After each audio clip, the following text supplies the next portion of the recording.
At yun ay dinaanan rin ni Abraham, no?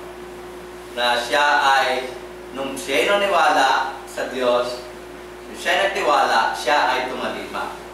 Diba? Nung siya ay naniwala, nag-trust siya ay, tumalima. Sa ating bautismo, ang ebidensya na tayo ay tumatalima sa Panginoong Diyos. Okay, magbasa na tayo ng talata, sa banal na kasulatan, itong part 2 ng ating faith of Abraham. Ang sabi po ng banal na kasulatan din sa Hebrews chapter 11, verse 17 to 19. At ang ating babasahin pong aklat ay ang Biblia. Yung salin po ng Biblia na ang Biblia. Okay, sabi po ng banal na kasulatan ay ganito. Sa pananampalataya, ibig sabihin, nang dahil sa pananampalataya ni Abraham. Okay, sabi nito, sa pananampalataya nang subukin si Abraham, inihandog si Isaac.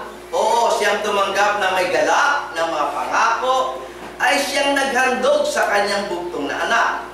Sa makatuwid bagay yung pinagsabihan kay Isaac ay tatawagin ang iyong binhi. Na iniisip na maging sa gitna ng mga patay ay maaaring buhayin siya ng mga siyang mag-ulit ng Diyos. Mula diyan din naman ay muli siyang tinanggap sa isang halimbawa. Okay, naging example natin si Abraham, kaya nga tinawag siyang father of faith, diba? Dahil sa ginawa niya ito. Maaaring sa pagbasa natin, walang impact, anong weight. Oo, binigay niya si Isaac, ano ngayon? Kung tayo si Abraham, posibleng hindi natin ibigay yung ating anak. Ang tagal-tagal nang nais ni Abraham magkaanak. Katunayan, ipinanganak niya si Isaac, 100 years old na siya. At may pangako ang Diyos na sa kanyang binhi at dadaan doon si Isaac, ay pagpapalain ang lahat ng bansa. So, mula kay Abraham, dadaan yun sa kanyang magiging binhi, kay Isaac, kay Jacob, hanggang makarating sa ating Panginoong Jesus. Nakuha niyo yun? Kung sinabi ng Diyos, mula kay Isaac, pagpapalain ng lahat ng iyong binhi, lalabas si Jacob, tapos kay Jacob, lalabas si Jesus Christ pagdating ng takdang araw at pagpapalain niya lahat ng mga bansa. Yun ang pangako ng Diyos At ang tagal naghihintay ni Abraham kay Isaac, 100 years old na siya, bago siya lumabas. Pagkatapos nung lumabas si Isaac sa kabi ng Diyos, patayin mo nga yan. Ihandog mo nga sa akin yan si Isaac. Kapalagay niya napakadali sa isang ama na ibigay ang kanyang kaisa-isang anak. Naalam niya yung kaisa-isang kanyang anak, yun yung pag-asa sa pag-asa na ang lahat ng bansa ay pagpalain. Diba? Kung kayo si Abraham, mangangatwiran kayo sa Diyos. Kagaya ni Moses, nangatwiran siya sa Diyos. Diba? Nasabihin ko sa Diyos, akala ko ba siya yung tagapagmana? Bakit ko papatayin? Pero dahil sa pananampalataya ni Abraham, nang siya ay dumaan sa pagsubok, hindi siya nasubukan. Naman natin yan? Nung sabihin ng Diyos, Abraham, bibigay kayo sa iyo si Isaac.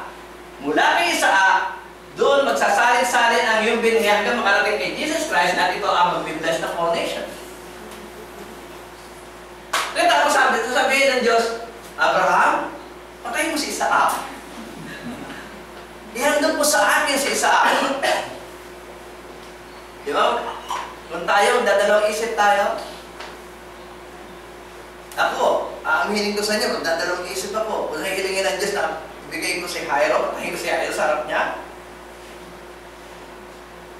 dadalawang isip ako.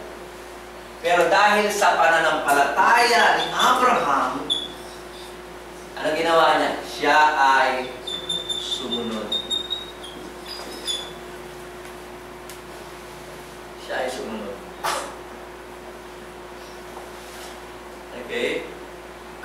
sa kanyang pagsunod, yun nga ang itinuring siya na ama ng pananampalataya dahil doon. Okay? Mahirap itong, mahirap ito. Hindi ito basta-basta.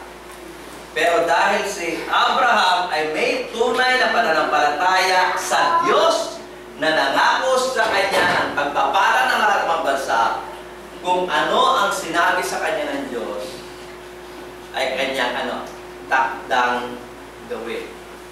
Natuloy ba yung gawa? Siguro mas magandang basahin natin yung kasaysayan mismo. Ang sabi dito sa Genesis chapter 22. Ganito po ating mababasa. Okay. Ang sabi rito ay ganito. Medyo mahaba-habang pagbabasa ito, no? Sana naisaling ko rito. Mahirap magbasa rito sa balik. Okay, sabi rito. At nangyari pagkatapos ng mga bagay na ito, na sinubok ng Diyos si Abraham, at sa kanyang sinabi, Abraham, sinabi niya, narito ako.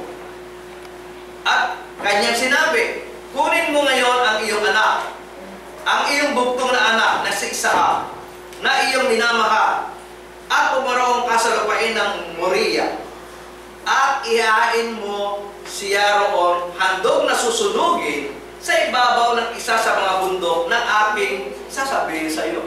No, hindi lang basta ihahandog eh. Makikita mo yung anak mo susunugin sa harap mo. Ikikremate. Harap mo. Yung mga kinikremate ka, tinatago doon sa mga kamag-anak eh. Di ba? Tinatago sa room eh, di ba? Ito, harap-harapan, papatayin mo yung anak mo, susunugin mo. Handog na susunugin.